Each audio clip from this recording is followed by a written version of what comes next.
Inilah Aqua yang terlahir dari sumber terpilih dan terproses secara alami bertahun-tahun lamanya jauh di dalam bumi pertiwi. Halo Rebahaners, dimanapun kalian berada, apa kabar kalian hari ini? Bagaimana, kuota masih aman? Hari ini kita akan belajar bagaimana sukses itu dimulai. Untuk menjadi sukses tidak semudah membalikkan telapak kaki. Anda tahu ini? Ya, Aqua dijual di mana-mana, di Indomaret, Alfamart, Superindo, toko kelontong, dan gerobak bakso. Anda tahu apa yang dijual? Hanya air tok. Heran gua. Tapi sekarang sudah berkembang. Air mineral dalam kemasan ini mempunyai kekuatan gaib, yaitu jika kita haus dan meminum air ini akan terasa segar dan tidak haus lagi. Apaan sih anjir? Nah, bagaimana cerita suksesnya penjualan air ini? Padahal di Indonesia mudah ditemukan. Gratis kok. Sebelum memulai videonya, ada baiknya Anda atur posisi rebahan yang enak. Posisikan HP Anda dengan benar dan kencangkan sabuk pengaman. 3, 2, 1, intro dulu.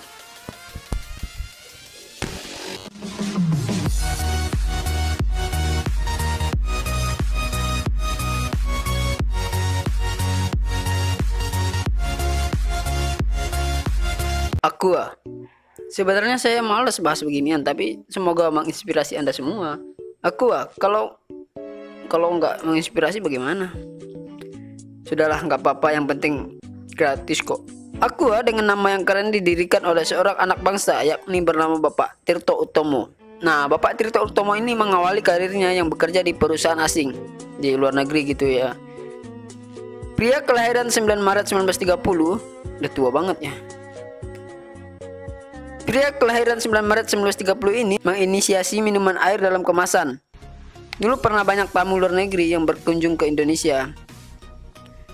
Namun mereka banyak mengeluh, susah BAB lah, nggak ada sinyal lah, makan seadanya, pakai tangan lagi.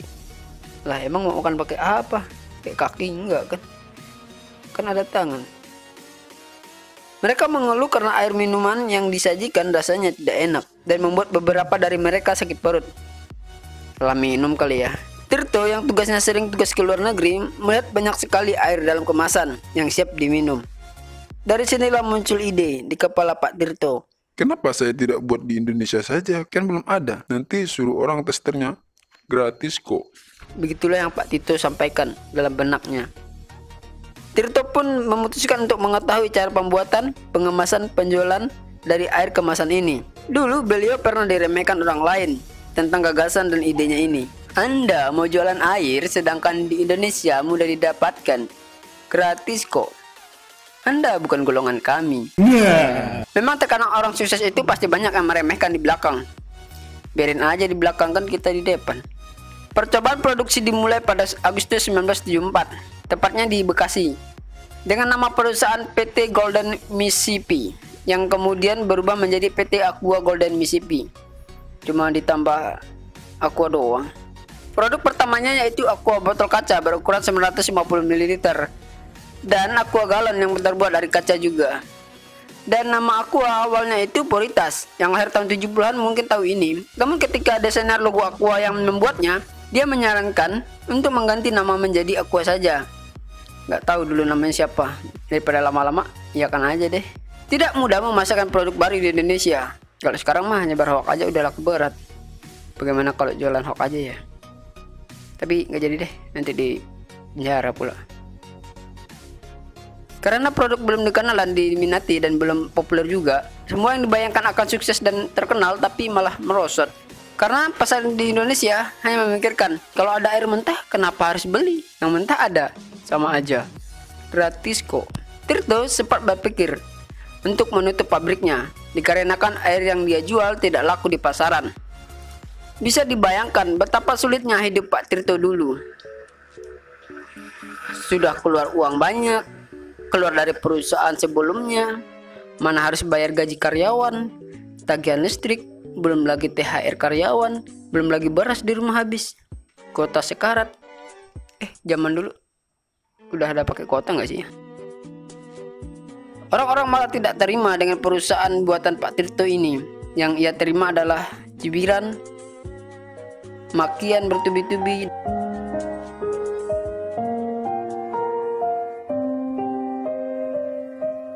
Dengan kesabaran, Pak Tirto pun mutar otak.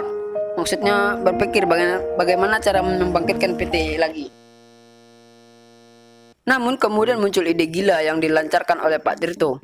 Bukannya menurunkan harga jual, malah Pak Tirto menaikkan harga menjadi 3 kali lipat.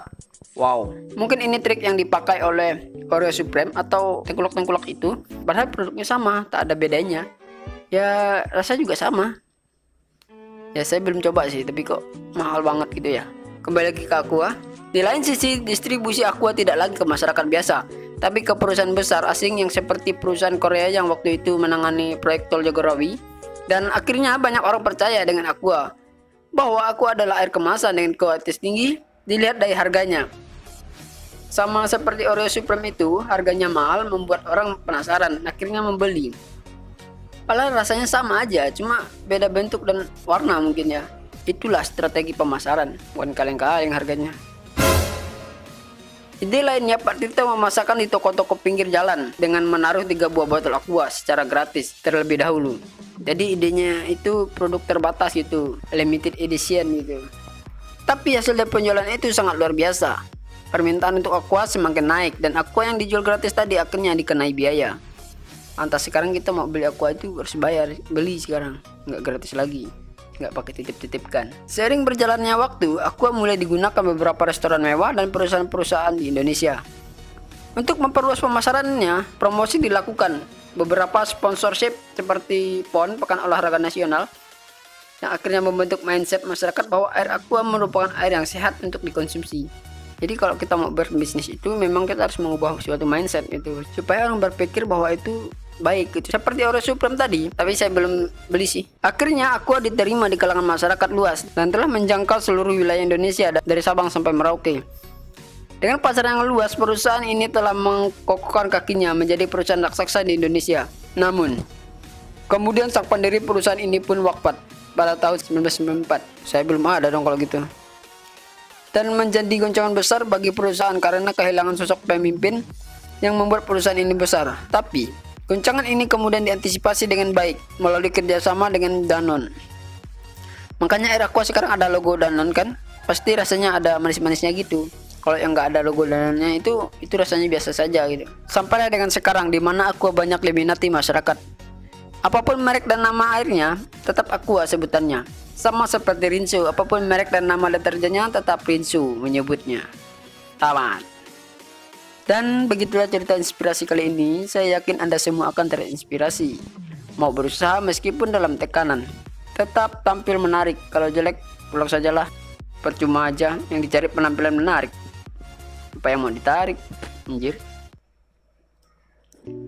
Oke, sekian video dari saya. Saya Leo pamit undur diri di hadapan Anda. Jangan lupa kalian like, komen, dan share, dan juga subscribe-nya supaya saya bisa giveaway seperti channel-channel sebelah. Jangan lupa kalian tonton video-video saya yang lainnya supaya kalian tahu betapa sakitnya mengedit video seperti ini. Saya Leo pamit undur diri.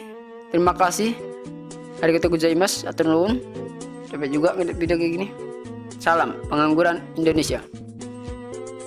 Bahwa yang pintar gratis. Oh, jadi tidak semuanya gratis. Yang bodoh bayar. Gitu. Saya kira kalau Anda sekolah waktu itu Anda termasuk yang gratis apa yang bayar? Saya bayar.